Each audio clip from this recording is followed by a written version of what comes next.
तो हेलो दोस्तों, आज की इस कहानी का नाम है प्यार में पंचायत। बस में बैठी सुमित्रा किसी परिंदे की तरह साहसी और निराश थी, जिसको उड़ान भरते हुए बीच में ही बहेलियों ने झपट लिया था। नियति का यह खेल उसकी समझ में नहीं आया।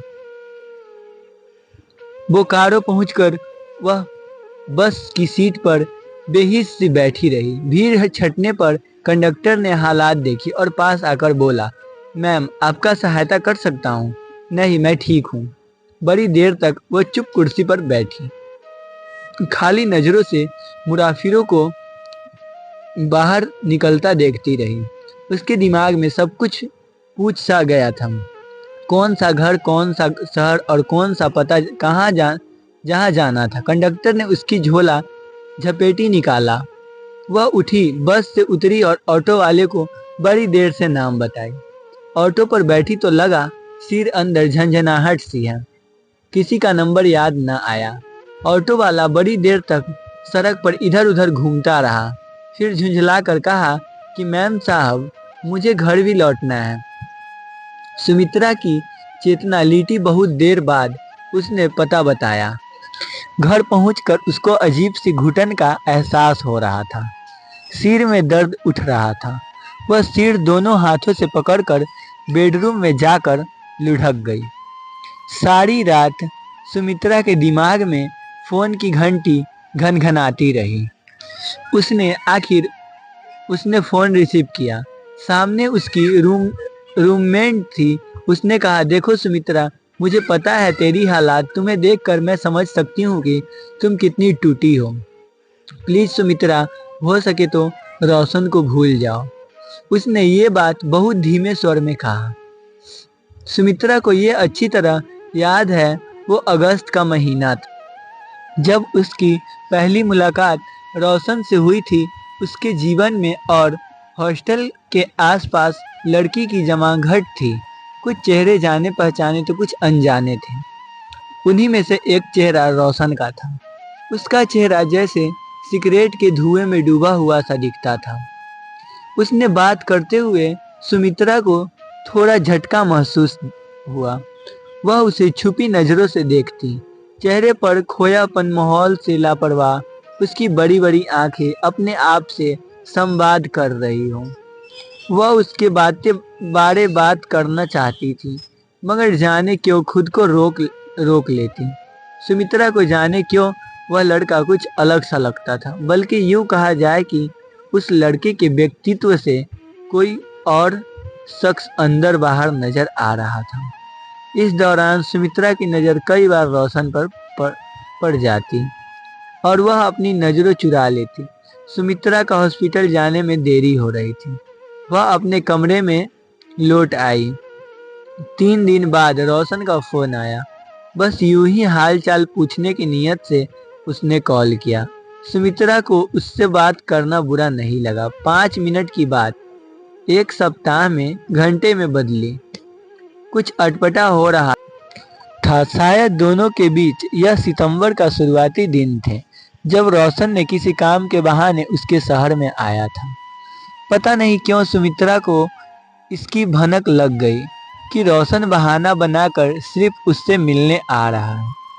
दिमाग के इस शक को यह कहकर उसने झटक दिया कि यह बेवकूफ़ी का ख्याल उसको मोबाइल पर होती बातों के कारण आया है, वरना एक लड़का जमशेदपुर से रांची का सफ़र इस तरह की बेतुकी बात के लिए नहीं कर सकता। जब रोशन पार्क से निकलकर वापस जा रहा था, तब उसने सुमित्रा की ओर मुड़कर देखा तो उसने हाथ उठाकर बाएं कहा। फिर चौंक कर उसने अपने उठे हाथ के नम्र इशारे को ताका और नज़र उठाकर जो रोशन की तरफ देखा, धक सी रह गई। इन आंखों में सम्मोहन था, गहरा आकर्षण। उसने हाथ नीचे किया और स्वयं से पूछा, कहीं ये तेरा भ्रम तो नहीं है सुमित्रा? एक रंग जो मौसम बदलने से पहले हवा में फैलने लगता, कुछ वैसी ही कैफियत से सुमित्रा दो चार हुई। एक खुशी जैसे उसको कुछ मिल गया हो, मगर क्या। इसी उद्देन बुन में वह तैरती उतारती अपने हॉस्टल की ओर चल पड़ी। रास्ते के सारे पेड़ उसको चमकीली पत्तियों से सजे लगे और शाम ज्यादा गुलाबी, जिससे धुंधलाका सुरमई रंग की धारियां जहां तहां भर रहा था। हॉस्टल लौटते समय उसको सड़क की बत्तियां चिराग की तरह जलती लगी, जैसे छतों पर दीपावली की सजावट घरों को दूर तक रोशनी की लकीरों में बांट लेती। आज उसका मूड बरसों बाद हल्का हुआ था।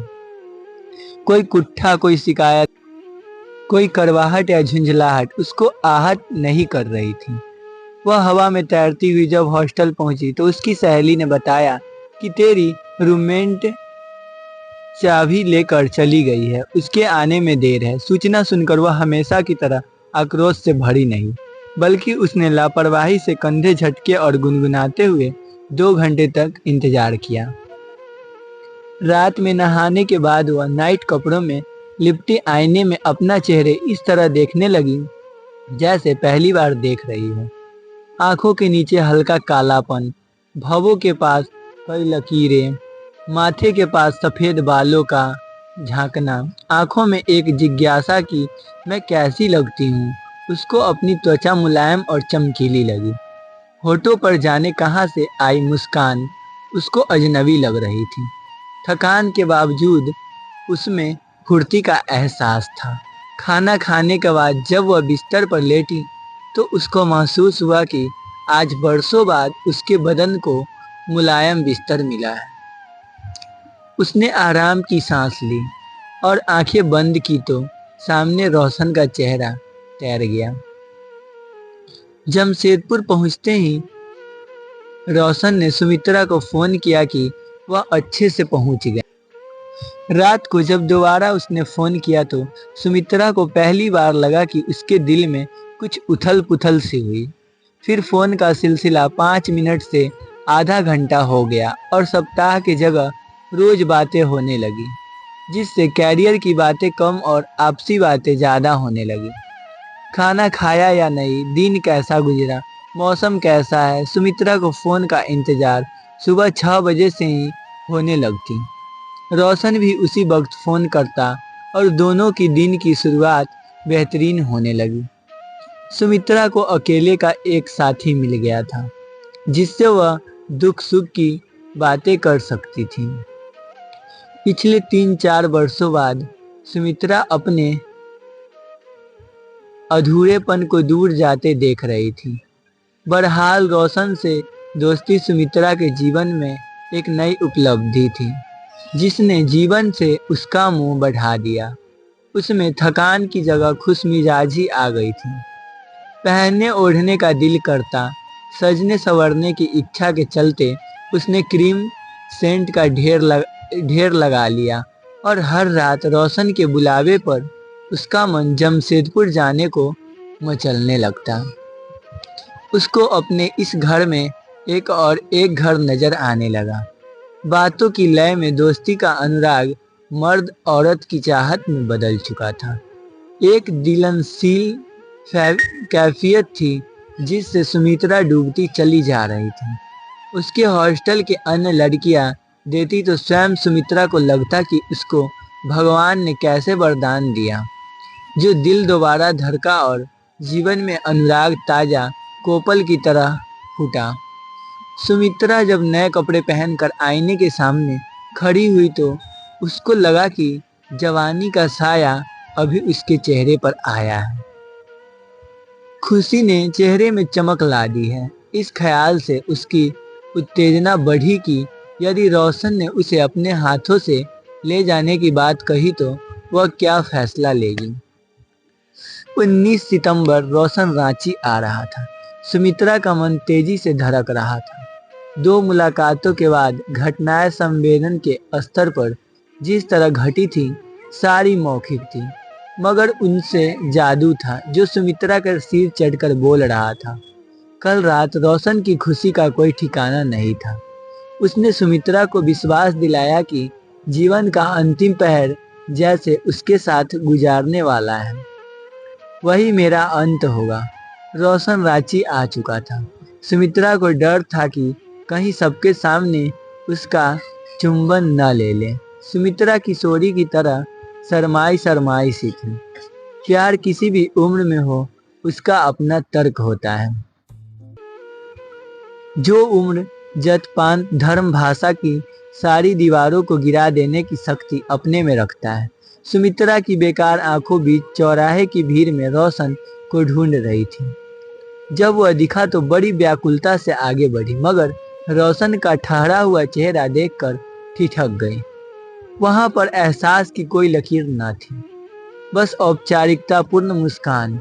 एक ठंडा सजन अंदाज सुमित्रा को परेशान कर गया।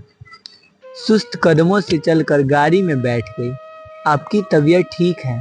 हाँ, बहुत चुपचाप है। दरअसल सफर करने में थोड़ी दिक्कत आई, सो थोड़ा चुपचाप रहकर रिलैक्स हो जाता हूँ। रोशन और सुमित्रा फिर से राजधानी के बिरसा मुंडा जैविक उद्यान में पहुंच चुके थे।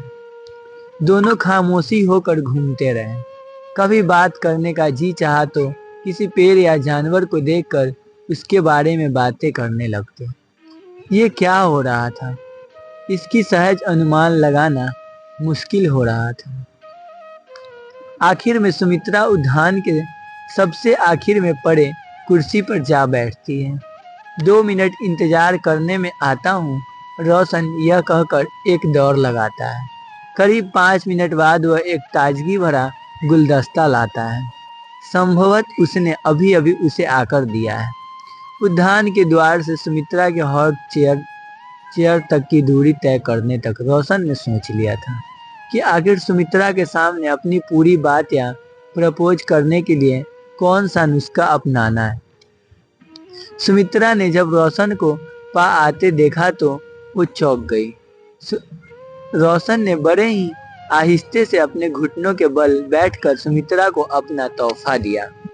हाँ, उसने अपने मोबाइल पर धीरे धीरे से मेरी जिंदगी में आना, धीरे धीरे से अपना बनाना गाने को बैकग्राउंड बनाया। तुम्हारी आंखें बेहद खूबसूरत हैं। तुम मुझे पहले क्यों नहीं मिली? इस भटकाव में जिंदगी की जस्तजू को छोड़ नहीं पाया हूँ भी। सुमित्रा, तुम मुझे कभी छोड़ना मत। तो चलना, क्षितिज के अंतिम छोर तक चलना, मेरे साथ चलना। रात का सपना दिमाग पर छाया रहा।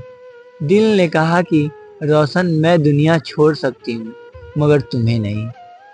तुम मेरे सांसों में बस गए हो, मेरे वजूद में समा चुके हो। तुमसे अलग होने का मतलब है अपने शरीर को 2 हिस्सों में बांट देना। नहीं रोशन, नहीं, मैं तुम्हारी हूँ, सिर्फ तुम्हारी। जैसे मीरा कृष्ण में हो गई थी, मैं राहुल में हो गई हूँ। मेरी तपस्या हो तुम, मेरी निष्ठा हो तुम, मेरी जिंदगी की नई शुरुआत हो तुम। कई दिनों तक रोशन और सुमित्रा इसी जुमले के साथ अपनी दूरियों को जी रहे थे। पल पल, क्षण, महीने, साल, नशा दर नशा चढ़ता ही गया। सुमित्रा, तुम कैसे उस माहौल में जी लेती हो? आओ, मैं तुम्हारे इंतजार में यहाँ बैठा हूँ। मुझे यह विश्वास करो, अपनी बड़ी बड़ी आंखों से इस रोशन को देखो तो यह तुम्हारा है सुमित्रा, सिर्फ तुम्हारा है। मैं तुम्हारे सारे दुख मिटा दूंगा, तुम्हें इतना प्यार दूंगा कि तुम फिर से खिल उठोगी, एक गुलाब की तरह महकी महकी सी। तो दोस्तों, आज की ये कहानी आपको कैसी लगी कमेंट बॉक्स में जरूर बताना। चैनल पर नए हो तो चैनल को सब्सक्राइब करके वीडियो को लाइक करें। मिलते हैं नेक्स्ट वीडियो में, तब तक के लिए बाय बाय।